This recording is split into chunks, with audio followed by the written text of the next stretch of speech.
आज गोरख जयन्ती, बुद्ध पूर्णिमा साथै यो वैशाख पूर्णिमा अत्यन्तै महत्त्वपूर्ण दिन।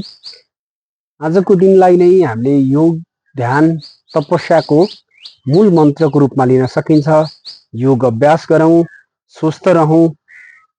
धन्यवाद। धेरै छोडिदिउँ कति हजार आसन छन् भन्ने कुरा छोडौँ। जम्मा 4वटा आसन गरेर हामी स्वस्थ रहन सकिन्छ।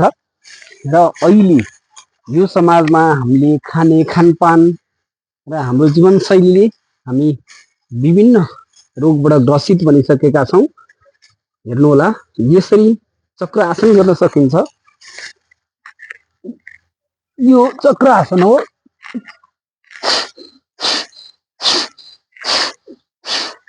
यसरी चक्रासन गर्न सकिन्छ भने एउटा हामीले यो चक्रासन गर्न सकिन्छ। अनि अर्को हामी धनुरासन गर्न सकिन्छ। यसरी अहिले बच्चाहरूलाई यदि सम्भव हुन्छ भने दिनमा एकपटक यसरी धनुरासन र चक्रासन गराइदिनु भयो भने अत्यन्त राम्रो हुने गर्छ। अब 2टा आसन गर्यौं र सिर्फ 4वटा आसन गरेर हामी स्वस्थ रहन सक्छौं।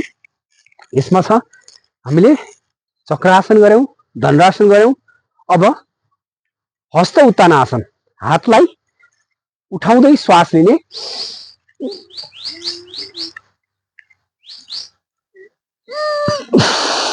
अब पाद हस्तासन।